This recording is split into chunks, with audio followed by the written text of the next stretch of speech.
Take a look at the top 20 of Asia. They're all over the place. Okay? That tells you that the information contained in the ranking of Asian universities have some issues buried in there. So we have to be careful. And in fact, this is a different scale. Just for the Chinese universities, it's even worse because you can see the top scale is 350, whereas this top scale is 250. So you can see that there is, as you go from this to this to this, the stability moves away into instability. That's a very, very important part when we discuss this with decision makers. I give you also 6 universities in the ranking. The first one is Harvard University. And all the rankings they put, except for QS, which ranked them number 2, everyone else, so it has 0 width. It is that accurate. And the second one is the National University of Singapore. While, yes, it is, there is some that in the QS is tell you that it's ranked 54 or 50 or something like that, but the Shanghai Jiao Tong is well over 100. So you put that together, you see the width becomes bigger. Actually, for us, the third one is the National Taiwan University. It's very bunched together. So they are around 100 or so. And then the next one is us, NCKU. We're around 200. And you see we're bunched together. So in some sense, I believe that number. Now, the other two, National Tsinghua University and National Jiao Tong University, they're all over the place. Which means that as electrical engineers, our VC is a world-class electrical engineer, no, there's signal-to-noise ratio here, okay? So, you know, for example, the Shanghai National Jiao Tong University could be as high as almost 500 or as low as 180. The information is very, very hard. So we need to be careful about this. So we have to learn how to put them, package them together, and provide the decision makers a good understanding of the meaning of ranking. And the universities should not jump to the gun whenever the ranking tells you that you're doing very well, because the next one may not tell you that you're doing so well. And you might be embarrassed. So reality check. There is confusion. Decision makers need indices to make decisions. Ranking seems to provide indices. Ranking seems to have some amorphous social acceptance. Ranking is here to stay, at least for a while. You have to live with it. Let me jump over this. This is a little too... Here is the structural stability. We always thought that, you know, let's move up. It is not easy to move up. Look at this ranking, that this line is, I think, 2009, and the other one is 2010, which tells you that where it is from one year to the next, there's almost very little movement. So to move this from one position to the next is a hard job. And I think your VC must have told you it is a hard job. It is not going to be easy. And if it's easy, we'll all be California Institute of Technology. So, but there is opportunities there. So we got work to do. Top-ranked universities have reached structural stability. Middle-ranked universities are soft in structural stability. Beyond and large number of papers published in good journals in Asia-Pacific universities are approaching that of the Western universities. Unfortunately, significant discrepancy between the Asia-Pacific universities and top-ranked universities in quality. Because the citation, there's a big discrepancy in citation. One way of judging quality, except Japan, by the way. If later on, if you ask me a question about Japan, I'll talk a little bit more about that. Japanese universities have achieved world standard without abandoning their inherent culture. They are not trying to be... University of Tokyo is not trying to be Berkeley. University of Tokyo is trying to be University of Tokyo. And that is fundamental. And finally, social sciences and humanities, the core of a university's culture, are extremely hard to take into consideration as cultural relevance become more and more pronounced. Now, it's very interesting. All this happened in a mere 4 to 5 decades. You know, in thermodynamics, if any one of you have studied thermodynamics, there's a great concept called non-adiabatic expansion, which means that if you take a piston of air and you move it very quickly, you start generating huge amount of chaos. Well, the growth of Asia Pacific went through precisely such an expansion. It is natural that people are confused and bewildered. They wondered what all this is about while basking in this great life in the 21st century. You know, you're living in this such great life in KL. Flagship universities like Malaysia, such as University of Malaya, must, and I insist, must assist the nation, its people, to figure it out. If not, you're not doing your job. This is what building world-class universities is all about. And if you cannot do that, you're not doing your job. Somebody else should do it. So let's go back to my 4 challenges. It's education integrity. As a physicist, I always ask, how do I define these terms? What is education? Well, it's holistic. It's elementary schools, it's middle schools, universities, it's family, it's academic, it's intellectual, it's education principles, institutional management, and more and more and more. Deficiencies in any of the above would constitute violation of integrity. And this is important. So the impact on integrity on education is the same as air to human and water to fish. Without integrity, successful meeting the other 3 challenges would mean nothing. So I will not discuss that today because you all know what integrity is. And if you don't, it's too late for you.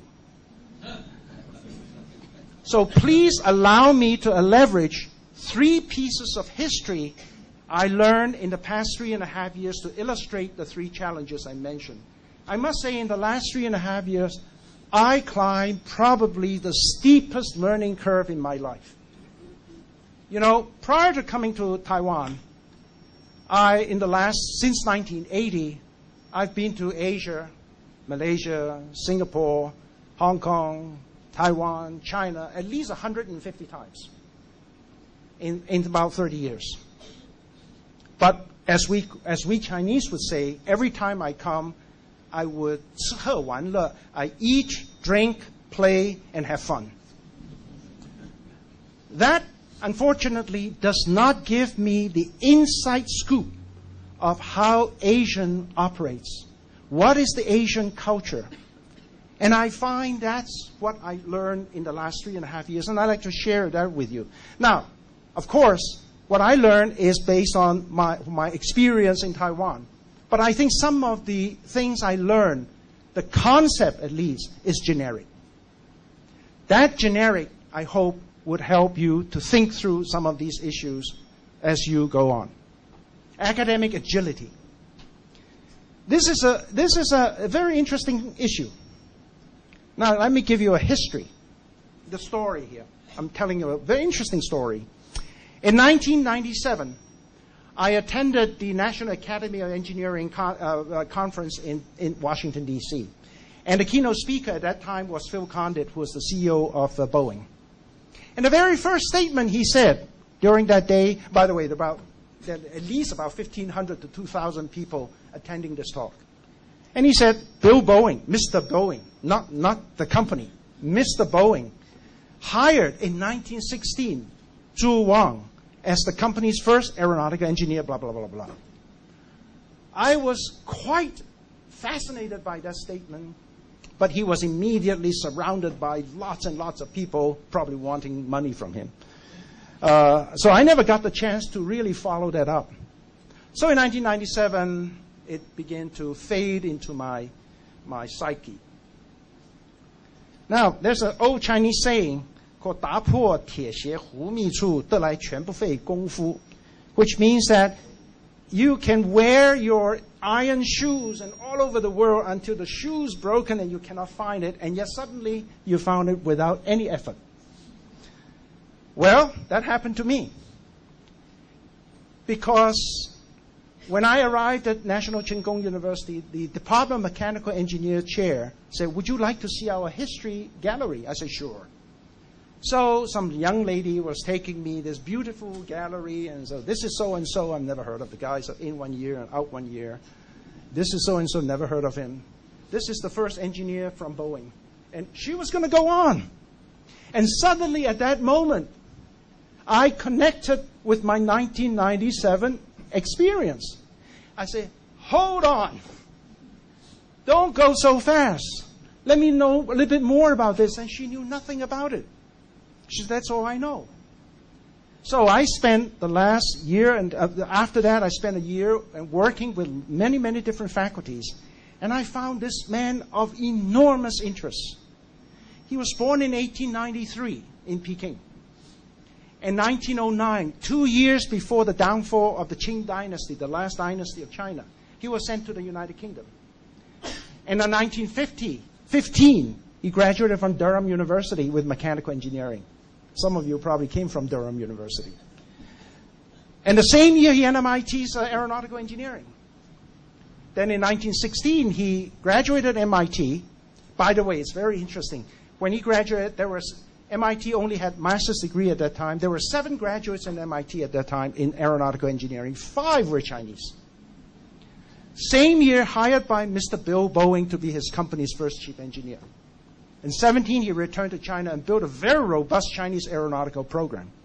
And between 55 and 65, he taught at NCKU. I couldn't believe this. And during his time in China, he had many, many students. This one, if you're from mainland China, you will know him, the gentleman on this side. His name is Qian Xuesen. He was regarded, because he just passed away, as father of China's rocket program. The entire China's program of today was basically due to this man. And in 1955 to 65, he taught at our university. So this conjured up lots of interesting questions in my head. The first one is, wait a minute. Why would MIT in 1916 have a full academic program in aeronautical engineering? The reason is, why am I asking that question? Look at what aeroplanes looked like in 1903. It's a piece of junk by the Wright brothers. And yet, 10 years later, MIT, without the foresight, because they don't have it, whether this could even be a business venture, MIT built a complete aeronautical engineering program. This, to me, is academic agility. And Asian universities today must build academic agility in order to be world-class. Can we do it immediately? Probably not. But we must bear that in mind. We must put that in our heads and move in that direction. Another very remarkable thing, Mr. Bill Boeing, this guy, he knew nothing about technology. He was a businessman. He made his money by selling wood to San Francisco after the Great Fire of San Francisco in the early 1900s. Think, in the early 20th century, Asians were almost at best second-class citizens in the United States. But this guy was able to develop a company's business culture which value intellect and not skin color. This establishes the success foundation of Boeing as a company. And we too must teach our new generation of Asians the concept of value intellect and not skin color. Now the issue on intellectual courage. The question I ask is, why did Wang study aeronautical engineering at MIT? Well, it's very interesting. It's a lot harder to answer this question. So let me launch into a discussion here. We all know that before the Renaissance, global centers of technologies lie in East Asia, especially China and the Arab world. Why? Well, I'll give you one example. There are many, many examples. In 1054, the first observed supernova explosions called the Crab Nebula. For some of you who know anything about astronomy, you would know about the Crab Nebula. Now, it's interesting, 1054, that's only about 30 years before Oxford was created. This event, which was observable during daytime for 3 months, has no record anywhere in the West except in Chinese and Arab world. You know, I was told that it might have something to do with the strong Catholic issues in Western Europe in those days, where they believed the earth is centered. And so I would assume that these people go out and see it and say, "Did you see it?" "No, I didn't."